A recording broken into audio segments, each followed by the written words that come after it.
ఇక్కడ ఇప్పుడు మీ పిఠాపురంలో ఇప్పుడు పవన్ కళ్యాణ్ పోటీ చేస్తున్నారు కదా. ఇప్పుడు వైసీపీ పార్టీ నుంచి గీత గారు ఇద్దరు ఇప్పుడు తలపడుతున్నారు. ఇప్పుడు వాళ్ళిద్దరు ఇప్పుడు ఎవరు నెక్కుతారు అంటారు? గీత గారు నెక్కుతారు.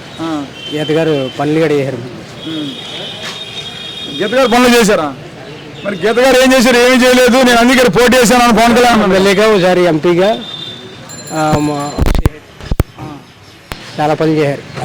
మరి మీరు 1,00,000 ఓట్లతో గెలుస్తాను అన్నాడు కదా పవన్ కళ్యాణ్ తాతగారు. కొత్తగా వచ్చాడండి, చూద్దారని అనుకుంటున్నారు అంతే.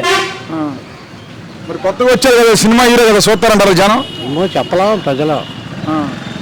అది గీత గారు నెక్కుతారంటారు. అయితే గీత గారు మాకు పనులు చాలా పని చేయరు. ఒక అవసరం అయితే వెళ్తుంటాం. మాది గొల్లపులు చాలా పని చేయడానికి వచ్చాం. మరి ఇప్పుడు పవన్ కళ్యాణ్ తరపున అందరు సినిమా హీరోలు సూరంపేటలో బ్రిడ్జి కూడా ఎంత ఉన్నారు. అక్కడ హైవే బ్రిడ్జి ఉంది కదా, దారి లేదు దానికి, రైల్వే స్టేషన్ కాడ. ఇలాగా టైం అయిపోయింది కదా. మరి ఇప్పుడు అన్ని పనులు చేసింది గీత గారు అన్నారు. మరి ఇప్పుడు అటు చూస్తే మరి అన్ని పార్టీలు కలిసి వస్తున్నాయి కదా, మరి ఎట్లా ఉండి ఎదుర్కొంటారా? చేసి ఇప్పుడు దాకా ఎవరు చేయలేదండి. గీత గారే చేశారు. గీత గారి టైంలోనే పనులు అయిపోయాయి. ఇప్పుడు దాకా ఎమ్మెల్యేలు అందరూ ప్రతిపక్ష ఎమ్మెల్యేలు ఎవరో అవ్వలేదు. పవన్ కళ్యాణ్కి ఇక్కడ వర్మ గారు మద్దతు కూడా ఉంది కదా. ప్రతిపక్ష ఎమ్మెల్యే దొరబాబు కూడా వేడు. దాని ముందు అన్ని ఇండిపెండెంట్లే అయిపోయారు.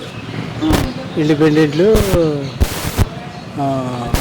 సంచి తిరుపతిలో ఒకసారి పెట్టి, రెండు తరపులు బీజేపీలో ఒకసారి పెట్టి, తెలుగుదేశం ఇప్పుడు వచ్చే అవ్వలేదు. జగన్ మీద పథకాలు 25 శాతం తెలుగుదేశం కాలేదు ఇక్కడ. జగన్ మీద పథకాలన్నీ ఎక్కువ ఇస్తాను చంద్రబాబు నాయుడు. అతను ఎత్తున్నాడు కదండి, ఇద్దరు ఎత్తున్నారు పథకాలు. ఇంకా జగన్ మీద ఎక్కువ ఇస్తా అన్నాడు. ఇచ్చి వదిలేసుకున్నారు కదా ఎవరన్నా. కొత్త పథకాల గురించి చూడరు కదా, ఇచ్చి పథకాలు పోతాయి కదా. ఇప్పుడు దాకా 70 సంవత్సరాల నుంచి ఎవడో డబ్బులు ఇచ్చిన వాళ్ళు ఎవడో కాపాడలేదు. ఇదే పరిపాలన. జగన్ గెలుస్తాడు అయితే.